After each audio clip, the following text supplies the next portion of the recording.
Yung maganda idea to eh. Kaya nga masarap niluto ko eh. Espesyal. O, tignan nyo. Ang sarap nito. Daddy, ano pong okasyon?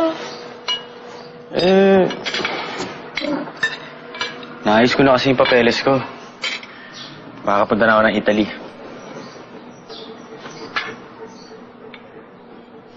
Oh, ba't parang nalungkot kayo? Doon, akala ko ba okay na sa'yo? Kala ko, Daddy. Pero, di pala. Sige na, kung malungkot to, kain na kayo. Nagugutom na rin ako, yo. Mamimiss ko luto mo. Wala na magpaplansya ng uniform ko. Wala na magpe-prepare ng baong ko.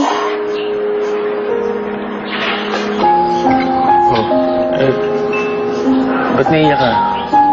Sa bakasyon magpapatuloy na ako. Sino sasama sa akin? Nga pala, no? Bibinata na nga po ito sa anak ko. Daddy, huwag ka na umalis. Wala na nga si Mami, mawawala ka rin. Promise, Daddy, hindi na kami magkikipasaway.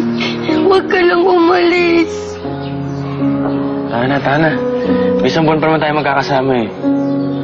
Sige na. Kain na kayo. Dito ka na ba, Dad? Mga anak, gusto ko pag malaki niyo ako. Dad, sorry po. Sorry po kung kinahiya namin kayo.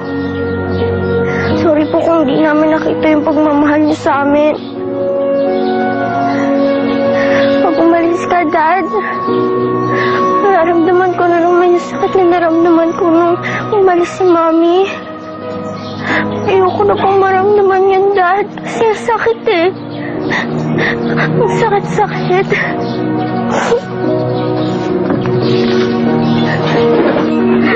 Sorry po, Daddy. Sorry po. Matapos ang pag-uusap na yon, nagdesisyon akong wag nang umalis. At magsisikap na lang ako, hindi bilang isang mabuting ama o ina, kundi bilang isang mabuting magulang sa aking mga anak. Sabi nila, wala nang trabaho si Daddy. Pero hindi totoo yun, ha? Mas mahirap ang trabaho ng Daddy ko. Dahil araw-araw yun, tsaka gabi-gabi. Siya ang taga-gising, taga-luto, taga-laba, taga-plancha, at taga-pamalengke. Araw-araw, tsaka gabi-gabi. Tinitimpla niya ako ng masarap na chocolate. Kahit na nasa malayo si Mami, nandiyan naman si Daddy. Ayan o, yung Daddy ko. Ayun o, si Daddy. Daddy!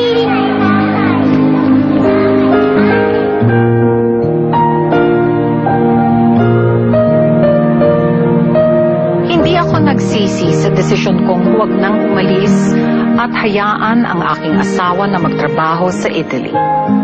Ikinararangal ko siya at alam kong ikinararangal din niya ako. Lumalaking maayos ang aming mga anak at pinaghahandaan na namin ang panahong may sapat ng ipon ng aking asawa at siya ay babalik para muling mabuo ang aming pamilya. Hanggang dito na lamang at lubos na gumagalang, Daniel. Marahil, ang pinakamabigat na tungkulin ng isang ama ay ang maging ina sa kanyang mga anak. Kaya naman, hinahangaan namin ang mga amang katulad ni Daniel na hindi sumusuko sa kanyang responsibilidad, hindi lamang bilang isang ama o ina, kundi bilang isang magulang. Sa lahat ng ating mga ama, Happy Father's Day po. Ito po si Charo Santos. Magandang gabi po, mga kapamilya.